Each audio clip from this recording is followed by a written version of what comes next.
Boa noite, irmãos e irmãs da Sociedade Espírita Francisco de Assis. Mais uma vez reunidos, agradecemos ao Criador todas as bênçãos que temos recebido, solicitando aos bons espíritos nos ampliem a capacidade de entendimento para a compreensão do tema que versará sobre o Evangelho segundo o Espiritismo. No capítulo 26 encontramos um título: Dar de graça o que de graça recebeu. E temos um subitem: Dom de curar. Então nós vamos de imediato começar a nossa reflexão. O dom é uma qualidade inata, é merecimento. Então nós perguntamos: somos merecedores dessa qualidade? Nós podemos restabelecer a saúde, debelar a doença, expurgar defeitos morais, hábitos prejudiciais? Será que nós temos essa capacitação? No Evangelho de Mateus, lá no capítulo 10, versículo 8, nós encontramos transcrições das palavras do Mestre. Abre aspas: restitui a saúde aos doentes, ressuscitai os mortos, curai os leprosos, expulsai os demônios. O Evangelho divino enunciado por Jesus impõe reflexões graves, convidando a todo servidor do bem à ação continuada,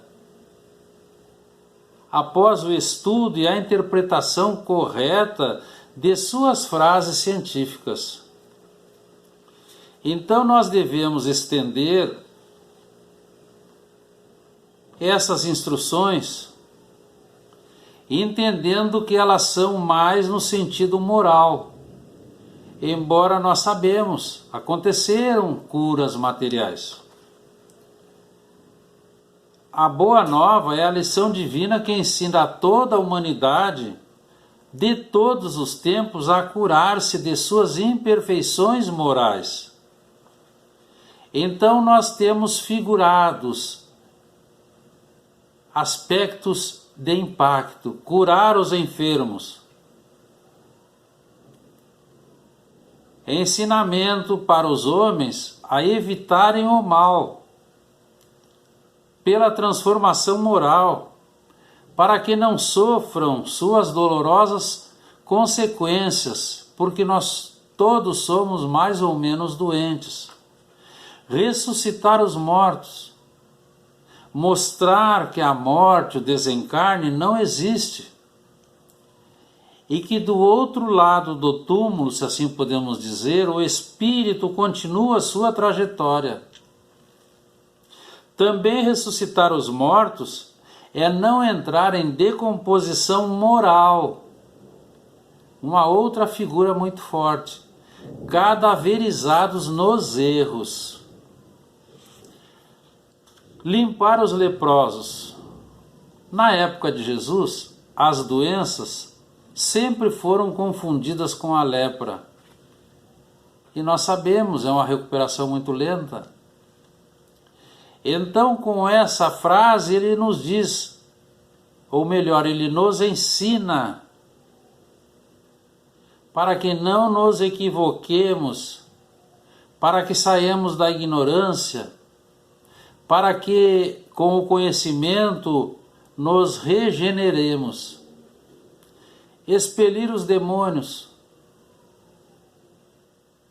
Demônio, daimônio, espírito.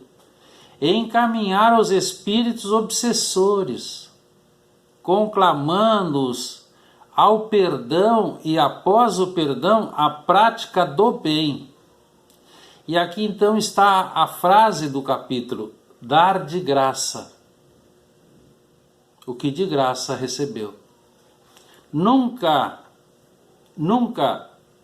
aceitar a paga do bem que espalhamos no caminho, uma vez que Deus não põe preço em sua misericórdia. Nós nos lembramos que ao tempo de Moisés, ele proibiu a prática da mediunidade devido aos desmandos, às licenciosidades, que depois foi liberada por Jesus. Então a veneranda doutrina espírita ensina a todos nós a nos libertarmos da matéria, da posse transitória dos bens terrenos. Quando o mestre Galileu nos fala vigiai e orai, ele nos dá uma informação transcendental. A vigilância é essencial. A nossa tarefa é a de observador. Observar cada pensamento que se infiltra, analisando a natureza dos sentimentos que surgem, e principalmente estar alerta para extirpar como erva daninha tudo o que pode nos prejudicar. Por isso ele dizia, vigiai, vigiai vós os vossos pensamentos e orai, porque a oração é fundamental. A oração é um pedido de auxílio quando nós nos sentimos fracos, e ela se transforma em força moral recebida. Mas nós precisamos trabalhar para merecer essa ajuda que nos chega. Quando ele fala em vigiar os pensamentos, para que nós tenhamos uma ideia, nós geramos ondas longas, ondas médias, ondas curtas. E o pensamento, essa energia mentomagnética que nasce nas profundezas da mente, em circunstâncias por agora inacessíveis ao nosso conhecimento, ele é contínuo, tem poder criador inimaginável. Então ele fala, vigiai e orai, porque o pensamento e a oração, pela oração, nós nos desligamos do dia a dia, buscando harmonia íntima, procurando o relaxamento das tensões psíquicas e musculares, aumentando a energia pelo fluxo sanguíneo, elevando a nossa frequência, a nossa onda mental, pela expansão perispiritual, pelo desbloqueio dos canais psíquicos, pela dissipação da energia negativa acumulada, pela renovação das células cansadas. Então a oração tonifica o nosso sistema nervoso e nos dá um estímulo de funcionamento geral, nos proporciona ânimo, coragem, afasta angústias e espíritos perturbadores e nos apresenta inspirações para boas soluções e resoluções. Quando Jesus nos ensinou o Pai Nosso, essa ponte vibratória de fácil construção, para que usássemos quando realmente nós desejássemos a vitória sobre os nossos desafios. Oração rica de conteúdos emocionais, não apenas dilui as energias deletérias, como renova as nossas forças morais, porque nós nos saturamos com vibrações superiores e de poderosa qualidade, que vão alterar as nossas paisagens mentais, emocionais, orgânicas, por sutis processos de modificação do nosso campo mental, contribuindo então com inspirações vigorosas para que sejam entendidas e aceitas em clima de superior coragem e alegria. Então abrir-se à prece é pedir amparo a Deus, aos bons espíritos, nimbando-se de luz na certeza consciente de que A oração tecida de harmonia e confiança é energia imprimindo direção à bússola da fé viva e racional, traçando rumos novos para a vida superior. Com relação ao dom de curar, nós vamos encontrar no livro No Mundo Maior, Espírito André Luiz por Chico, lá no capítulo 3, que fala da casa mental, é um diálogo entre André Luiz e o instrutor Calderaro. Ele vai explicar e André vai copiar e vai nos trazer uma comparação de um castelo de 3 andares. No primeiro andar nós temos o subconsciente, no segundo andar nós temos o consciente e no terceiro andar o superconsciente. E eles nos informam: o subconsciente é a residência de nossos impulsos automáticos, os instintos. O que significa? Simboliza o arquivo vivo das reencarnações milenares. É o cérebro inicial. Ali tem automatismo, hábitos, sistema nervoso. Ali é o passado. Então nós encontramos no segundo andar o consciente, que o instrutor Calderaro vai dizer, é o domicílio das conquistas atuais, onde se erguem e se consolidam as qualidades nobres que estamos edificando, com muito esforço e muita vontade. É o presente. E continua o nobre instrutor a ensinar. Agora sobre o terceiro andar, o superconsciente. E ele vai dizer, é a casa das noções superiores.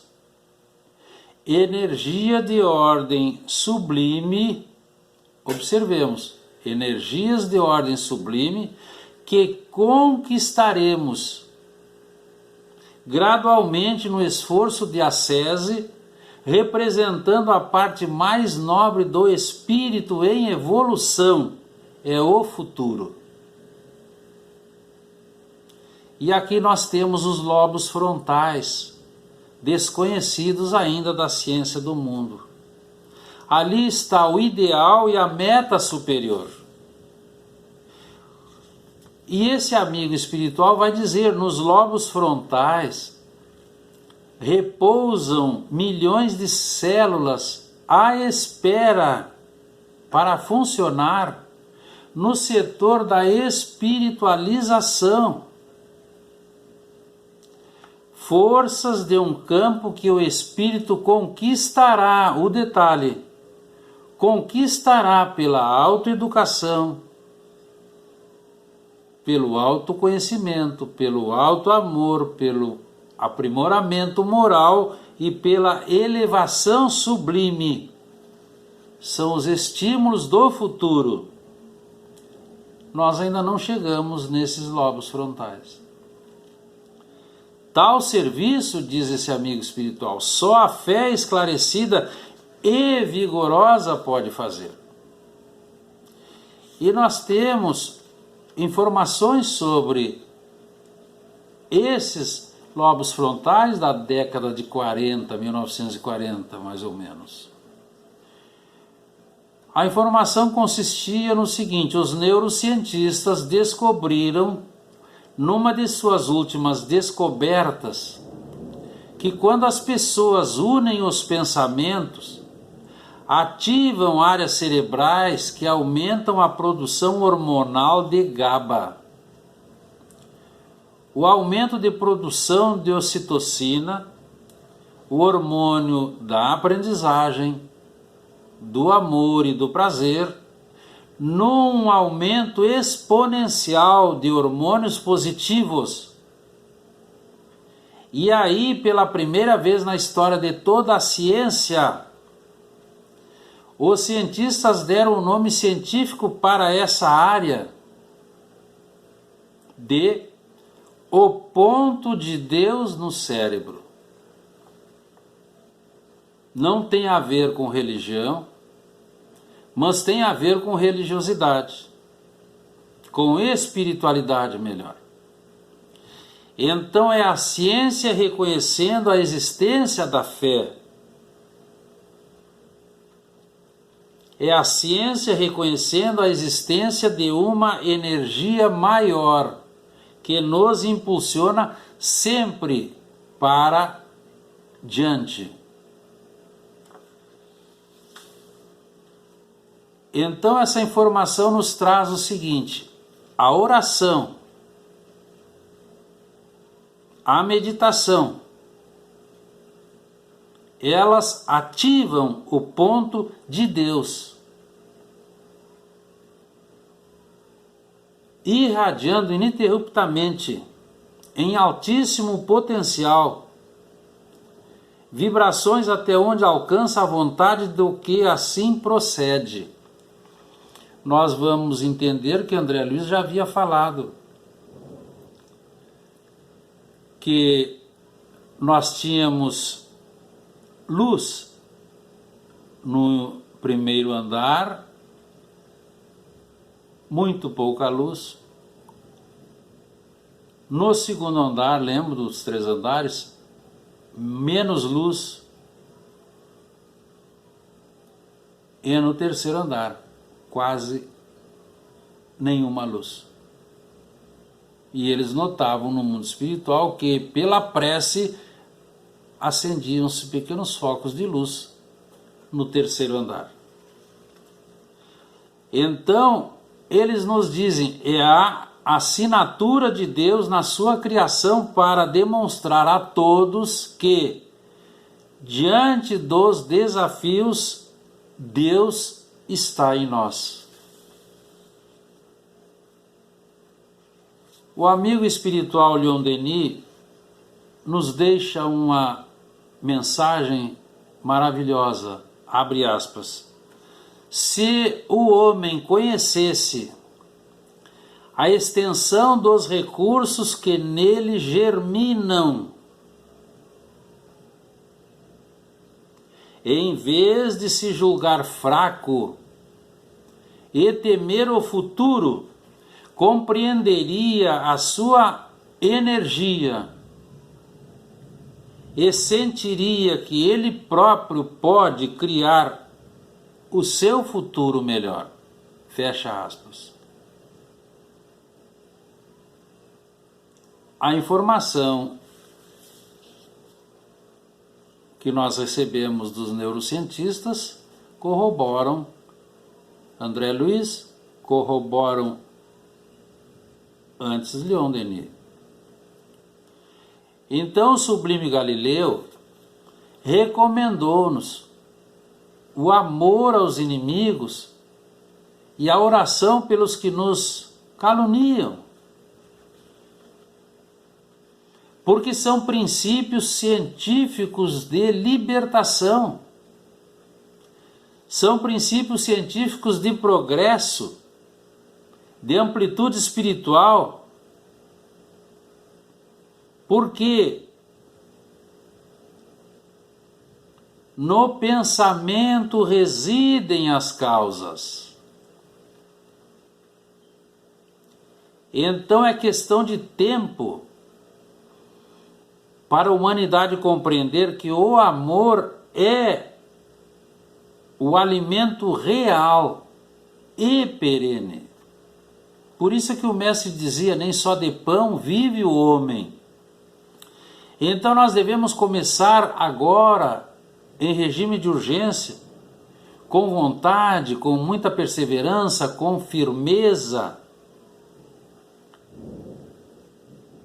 a ser alegres, a sorrir, a conversar sobre o bem, para que os créditos do nosso passado, pela prática do bem, mais os créditos do presente, pela exemplificação do amor,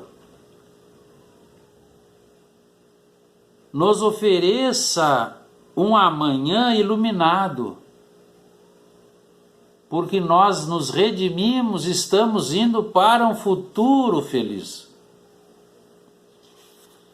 Allan Kardec, na Revista Espírita de outubro de 1867, lá na página 319, ele vai nos dar informações também que corroboram sobre tudo isso.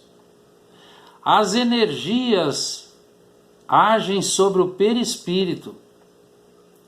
E este perispírito, por sua vez, reage sobre o corpo físico com o qual está em contato molecular. Em sentido amplo, a cura alcança a saúde moral e a saúde física nos dois planos da vida. Então nós nos lembremos, o fluido cósmico universal, elemento primitivo, tanto do corpo físico quanto do perispírito, fornece os princípios reparadores, mas o agente é o espírito, que injeta energias espirituais. Então a cura se opera pela transmutação, pela substituição das moléculas doentes. Aquilo que Kardec disse, substitui-se uma molécula malsã por uma molécula sã. Então, para nós sermos cooperadores de Deus, mais do que tudo, nós precisamos pensamento elevado, contínuo, para que tenhamos sentimentos nobres, a partir da dedicação ao nosso próprio burilamento moral. De que maneira? Fazendo com que nós estudemos, aprofundemos em larga escala a compreensão da veneranda doutrina espírita. Para isso nós precisamos da energia da vontade. Também nós vamos purificando as nossas intenções, e com as nossas intenções purificadas, nós canalizamos a pureza da nossa energia, que vai ser inoculada ou transfundida. Isso tanto no mundo físico quanto no mundo espiritual. Então, para conseguir plasmar transformações e renovações no comportamento celular, nós precisamos da intervenção no perispírito, segundo a lei do merecimento. Recursos esses que se popularizarão na medicina terrestre do grande futuro da Terra, que logo ali será regenerada. Então, nós temos sim condições, respondendo ao início, porque nós possuímos em germen tudo isso que foi elencado. Temos que preencher as condições necessárias e suficientes para conseguirmos, após nos restabelecer harmonicamente sobre todos os aspectos, auxiliar o próximo. Por quê? Nós somos cooperadores de Deus. Pensemos sobre isso. Agradecemos a oportunidade recebida. Fiquemos na paz do Galileu.